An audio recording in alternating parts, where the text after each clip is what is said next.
Welcome to the world of Squid Game, the thrilling Netflix series that has captivated audiences worldwide.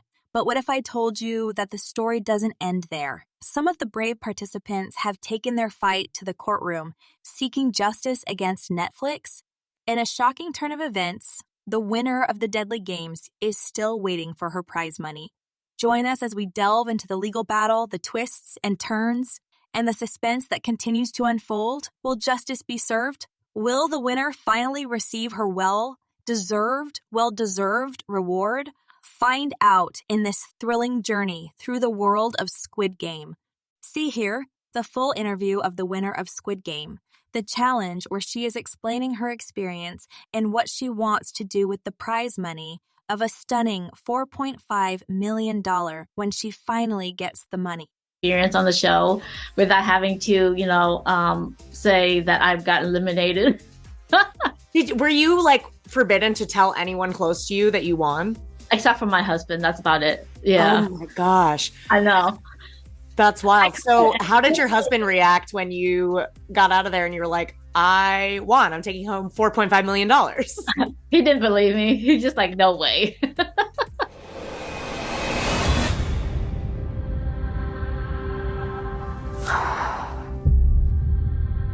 Take me back to the moment you were announced as the winner. What was going through your mind? How long did it take to even set in?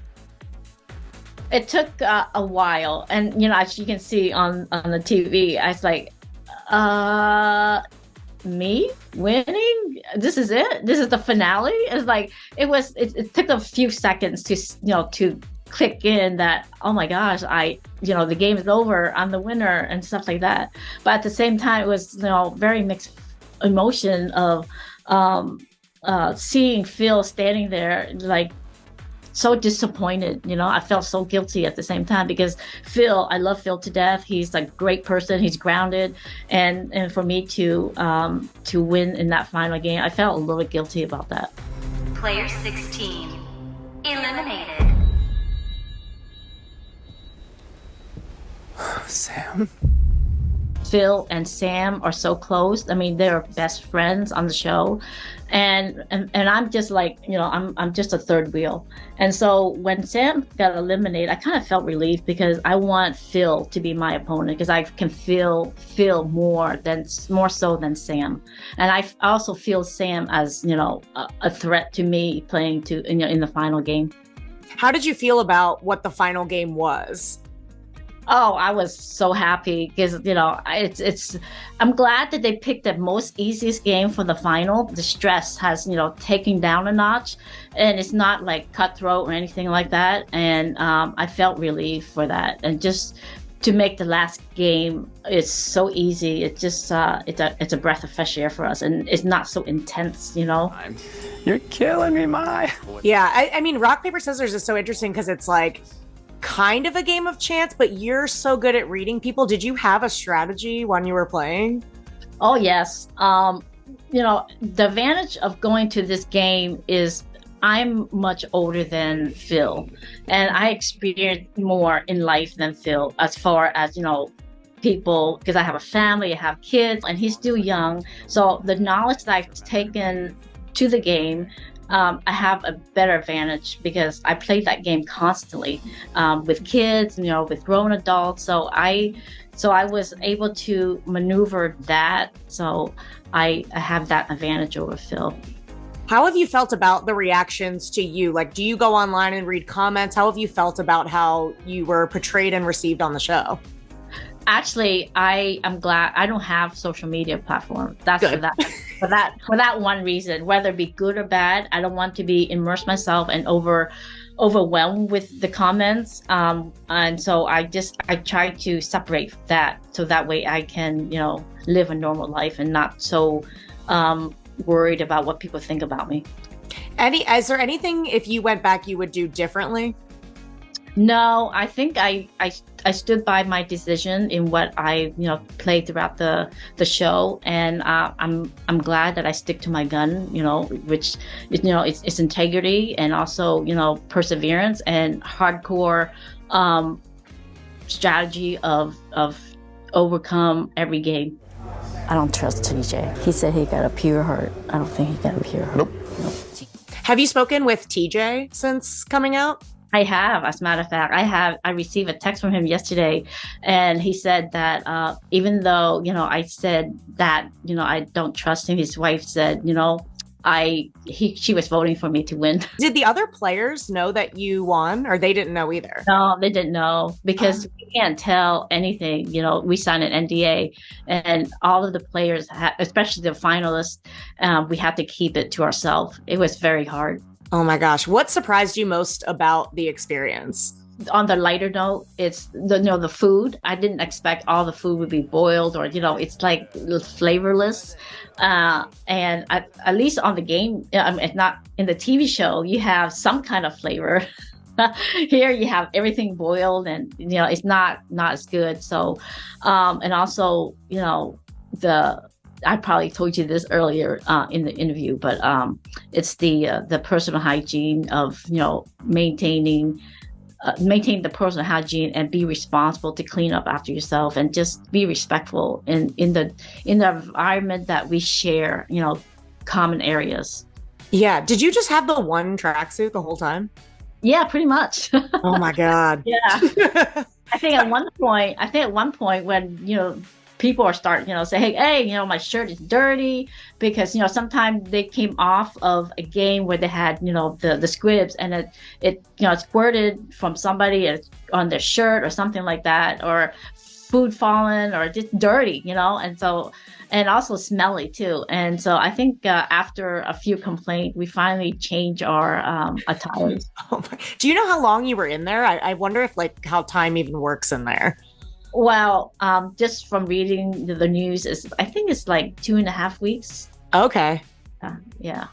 But, I was very careful with that too, because my family and friends are like, how long were you in there if you got eliminated? I said, 1 week. Right. Yeah. So have you made any, what was your first big purchase? Has that even happened yet? I already started, but I haven't received the money, but I bought a dress and a pair of shoes that I wore to the event last night. And I think that's the only splurge that I can really allow myself to buy because it's so expensive. Do you have big plans for your winnings? Yes, I have, as a matter of fact.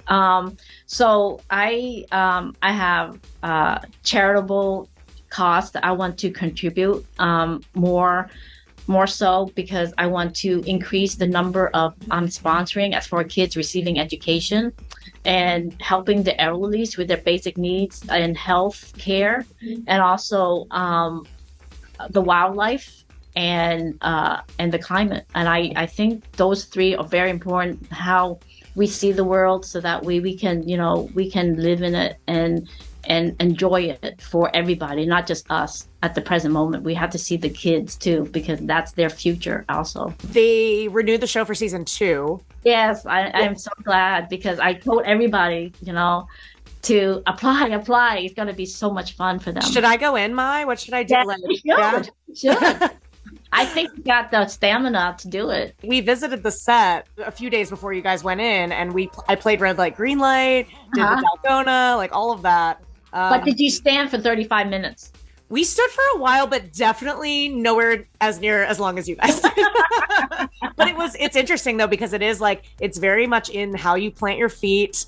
You don't want to have your hands out. Your feet get numb because it was cold, and then you start to run again, and you're like, oh my gosh, it was tough.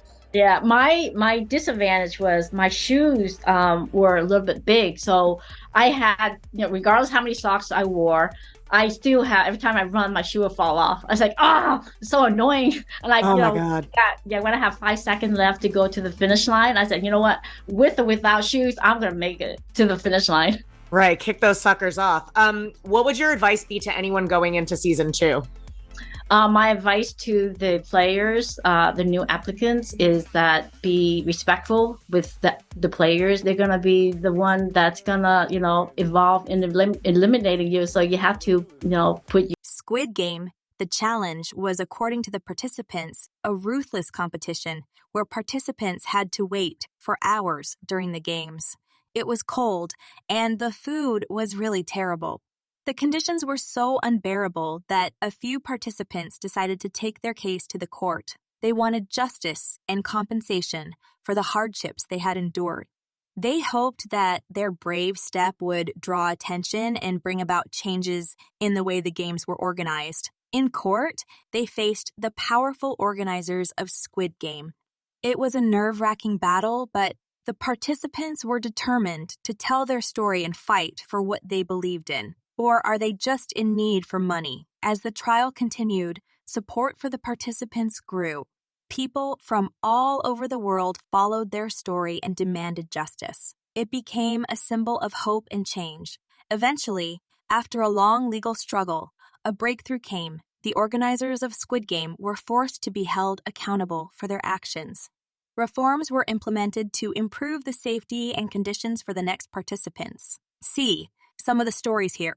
Nasty bathrooms in Squid Game The Challenge from player 367. There were drawers of underwear from small, medium, large, and I believe extra large. There were also single blade razors, which everyone cut themselves on. Condoms, which nobody used except for lube on their lips because it was so dry in there. And hair elastics for the girlies. The floors were grimy and no one wanted to put their feet on the floor. A player who got a lot of screen time didn't shower once while we were over there, but I won't name drop them. So players like myself took extra towels and would put them on the ground and step on them because the floors were just disgusting. The showers also had a button that you had to keep hitting in order for the water to come out. And the water wasn't ever super warm. The deodorant spray was locked to the wall for some odd reason. And we all showered together. And it was weird, but not together, but like kind of together. It's like college all over again. Has tummy problems, and Netflix did an amazing job of making sure my tummy problems were all set on Netflix's Squid Game The Challenge. So everything that was served there by chance was already gluten-free and dairy-free. So that means anyone that had any of those intolerances were already handled for. Then there was a separate line for vegetarian, vegan, pescatarians, and more. So if you're watching the show back, the line all the way to the left of the food line was the special dietary needs one. Breakfast was porridge every single day, so that didn't really matter. Honestly, my colitis was the best it's ever been. Thank you so much, Netflix. Girl has tummy problem, biggest mistake that so many players made in Red Light Green Light. From player 367. To my surprise, a lot of people thought that the doll actually said red light and green light, and that's not the case. If you don't know what I'm talking about, the doll actually sings a song in Korean, and I will save you me singing it because I'll butcher it. So when Netflix read off the rules of the game, people were freaking out because they realized that it was not in English. I luckily knew the song thanks to TikTok, but other people learned it from some of the few Koreans that were playing the game. People would clap out the beats, so being like da da da da da da da da, and at that point people knew to stop. A lot of the people who got out were the ones who just didn't know the song. So one of the few good things that came out of COVID was I knew the song because of TikTok, and therefore I passed red light, green light. The big I get asked is, how did you beat Umbrella? If you don't know me, hi, my name is Camilla, and I was one of 8 people who beat Umbrella in Squid Game The Challenge. Give you some context, we lost 5 people in circle, 8 people in star, 15 in triangle, and 37 in umbrella. So many of us had different techniques, but none of the umbrella people actually took out the cookie and really started licking and found it successful. This is entirely gross, but most of us held spit in our mouths for about 45 minutes before the game started. Before the game started, we were able to lift up the cookie and look at it to make sure that there were no cracks. In doing so, I happened to hold it up to the light and see where the lightest parts of the cookie were, aka that was the thinnest, and what parts of the outline were the thickest. Once the game started, most of us spit into the top of the tin and then would slowly pour it into the cookie and work it into the outline. The parts where the thinnest were super easy to carve through, and I remembered that from the beginning of the game. And then I just waited a little while longer and worked super slowly on the thicker part until eventually I broke right through. In fact, I was actually the first person done in under 5 minutes. But one of the guards wasn't sure if there was a hairline fracture, so we had to wait until the end of the game to get it adjudicated to make sure that it was completely fair and that I actually won. Any other questions, drop them down below. Don't get it twisted. Hey there! Can you believe the intense journey we witnessed in the Netflix series? Some of the brave participants have taken legal action against Netflix demanding their compensation. It's been quite a wait for the winner, but justice will prevail. Now, here's a question for you. Would you ever dare to sign up for Squid Game? The challenge. Let us know in the comments below. And what do you think about the participants taking matters into their own hands? Share your thoughts. Remember to like this video. Subscribe to our channel for more exciting content and hit that notification bell to stay updated. Thanks for watching, and may the games continue.